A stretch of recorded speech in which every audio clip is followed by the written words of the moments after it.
After how disappointed I was with Starfield, I decided to replay The Outer Worlds with its fairly new, remastered Spacer's Choice edition, and I have to say, the game is much better than I remember it being.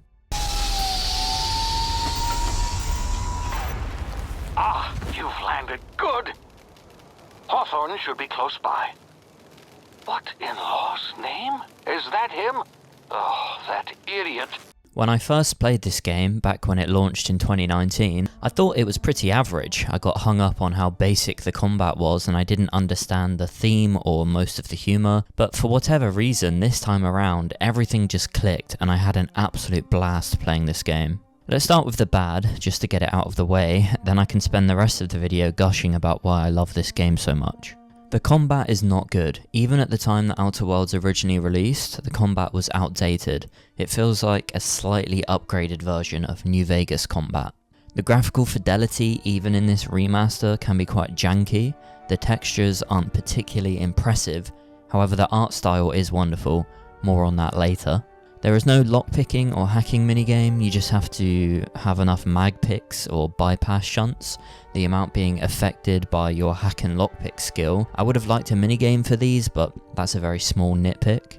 The gun condition when I first started playing felt a little bit tedious. It seemed like an excuse to make the engineering skill more useful. However, as I played more of the game, I started to appreciate the system as it made me experiment with different guns, and there are in-game conversations about how Spacer's Choice guns are low quality, so I guess it makes sense that they would get damaged with lots of use. Weapon variety is okay. The look of the guns are also okay. Not bad, not good, just okay. Now let's talk about why I love this game.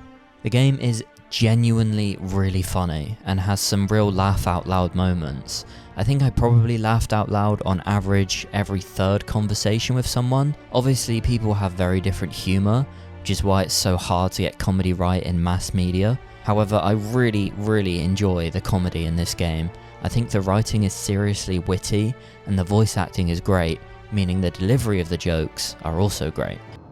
Chester D. Higgins. The D stands for definitely not insane. I use it as a reminder. As I mentioned, the voice acting is fantastic, and they have some really great voice actors like Ashley Birch, aka Aloy from Horizon. I've always been good with my hands, right? So I saw a lock on the machine and thought, oh, this must be how they refill it. But I had to know. So I did my thing, and next thing I know, there's a couple hundred bottles of 0G rolling out the front door and into the road. It's not funny. As the voice of Parvati, Noshir Dalal, I hope I pronounced that right, aka Charles from Red Dead 2, as Udon Bedford and other minor characters. And Courtney Taylor, the voice of the female sole survivor in Fallout 4, as the voice of your ship's AI, to name a few. There is a bounty on his head, one with a markedly high reward amount. Shall I engage the laser weapon system? A sensible choice, as we do not have any laser weapons. Unfortunately, our engine is currently inoperable. Our main drive suffered a critical power failure, and we were... The dialogue is great. It's very reminiscent of Fallout New Vegas in that information you've gained from reading or speaking to people can be brought up in dialogue, and you can often unlock unique dialogue options with your skills. Also, the writing of the dialogue is witty and entertaining. Most characters are interesting people to talk to. The companions are all interesting. They are unique people with unique moral codes, backgrounds, temperaments, and personalities. I think it's super important to have companions of a wide range of personality and moral compasses, something Starfield doesn't have, but this game definitely does have. I love that you get two companions, similar to Mass Effect, as you can hear them bantering and they give you different opinions on decisions. You even get the elevator conversations like in the first Mass Effect. I want to also give a special mention to Parvati, who is the first companion you meet. She might be my favourite companion from any RPG. She's really well written, at least for me. She has a very relatable personality and I enjoyed every interaction I had with her. Without spoiling anything, if you want to play this game yourself, her story is special to me specifically. Most people may not have the same level of affinity for Parvati for a certain reason. If you played this game, you might know what I'm getting at. I may be a little biased as someone who loves any story that delves into the moral issues with large corporations, the way they control people, etc. It's one of the reasons I also like Cyberpunk so much. However, the story really hooked me in from the start of this game, wanting to learn more about why everyone is just so brainwashed by the corporations. Be sure to stop by a provisioner's for a can of our famous salt tuna.